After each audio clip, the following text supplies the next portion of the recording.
Welcome back to the Adventures of the Galaxy Rangers. This is essentially the second half of last week's episode, and it jumps right into things with Beta, the Bureau of Extraterrestrial Affairs, and the commander quickly shows up to send the elite team out. Tell us what to do, almighty Jello. His braininess says that Captain Kidd, the pirate from last time, is prepared to share information in return for trade opportunities. So Zack's group is going to meet with him.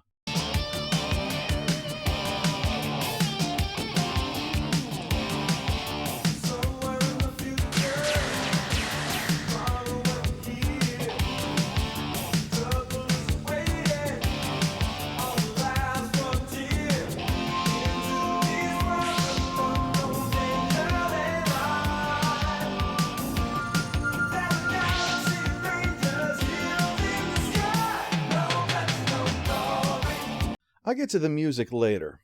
So they're launching Ranger 1 and Ranger Interceptor. The little one is the Interceptor with Goose aboard. The team's also bringing along Waldo and Zozo, although they'll stay on the ship. Don't want anyone stealing the radio. Our heroes mount up on talking robot horses, only Walters is defective, constantly calling him by the wrong name, which can lead to problems and possibly divorce. He hangs with the horses while Goose leads the trio inside. Galaxy Rangers, I don't want no trouble here. Sounds like you'll be cooperative then. We're looking for Captain Kidd. You heard of him? Maybe yes, maybe no. You don't sound like someone who's trying to avoid trouble. Some guy with a face tattoo like he wishes he was Batman's sidekick starts making trouble, and guns are drawn. But fortunately, Captain Kidd shows up before anything more than a light fixture is shot. So it looks like this will be... You brought it on yourself, barkeep. Pro tip, if you're outnumbered bad enough, you don't have to worry about aiming. It's not just the Cylons that are here too, cloaked dudes have also shown up. But Walter races to the rescue. The city is surrounded by hundreds of Rangers. And they can all kill you with their minds. They make their getaway, bringing Captain Kidd only because he says he can lead them to the humans. 1,000 crowns for their capture. But where would I keep that many hats? It's a fight all the way back to the ship, but once they make their exit, Kidd shows them where the humans are being kept. The Queen's Graveyard, an asteroid belt that is supposed to be devoid of planets. And it actually is. But they're nevertheless still there, just inside of an asteroid. How long will it take to find the right one anyway? Luckily, we've got an ace in the hole. I sense a very strong psychic energy field. Give me your hand. You've recently come into some money. With her mind powers boosted, she gets a vision, although the Queen is also in it, so that's unpleasant. But still, Nico manages to pinpoint the right asteroid, and once the Crown destroyers have moved on, the Galaxy Rangers can head in and try to rescue everyone.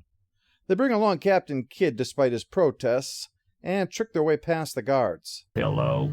This is the Imperial Phone Company. Our reports show you owe a backlog of bills. The check's in the mail. Yeah, I've heard that one before. Using his special ability, Walter creates a program to get them inside. Get in there and open the lock. Radio! Mechanism disabled. Clippy had a rough time, but finally has found a new job. Inside, they find pods, but with aliens inside, not humans. Not our problem. Right now, the Crown is busy using the life force of the Gherkin, and I will turn this show around right now if anyone makes a joke about them being in a real pickle. We see what they use the life force for, to make these psycho crystals so the Queen can have new cloaked people, the Slaver Lords, that she's able to inhabit, kind of like Harbinger in Mass Effect 2. Turns out the Gherkins are actually pretty low quality compared to us humans. Yep, Terrans, Terrans make the very best. That's why. Until now. This place is filled with booby traps. Everyone all right? Okay. My nuts! The Queen is actually present in person to gloat, showing that Eliza has already been through the process. One of the slaver lords is using her life force, while her body is kept nearby in storage. Only by linking the two crystals together can she be restored, and no elephant anteater saxophone player is going to be able to help with that problem. What's worse, Walter's already in the chamber, ready to have it done to him too. So at Goose's prompting, Zack activates his power and blasts the machine with his thunderbolt. Chaos follows. Nico frees the humans picked up from the farming planet and... Riot! But while freeing Eliza takes out the slaver lord she's connected to, the Queen snatches the crystal, meaning that not only can Eliza not yet be freed, but she can use Eliza's senses no matter where Zack takes her. With no way to get the crystal, they withdraw to the ship to escape while Goose provides cover. It is named after a Top Gun character, after all. But there's a lot of enemy ships, and all we've got on our side right now is hope. We're outnumbered. We'll never make it. This is it. They'll finish us off. And all we've got on our side is certain doom. Well, luckily, Captain Kidd's ship shows up to catch the bad guys from behind, allowing the Galaxy Rangers to make their escape back to Earth. Eliza is put in this medical chamber, or cupboard, whatever it is, to remain safe until her Psycho Crystal is found. And the Galaxy Rangers are ready to head out there and start taming the final frontier. Yeehaw! What stands out for the show is its cinematic feel. I sometimes had this sense I had when I was watching Transformers the movie, with its animation and the use of rock music over visuals. This is especially helped by the way the episode feels it can establish setting, tone, and build anticipation, rather than having to rush through like an animation normally would. I mean, keep in mind, once you discount commercials, titles, and credits, there's only a room for about a 20-minute story. Consequently, there's an inclination to move quickly.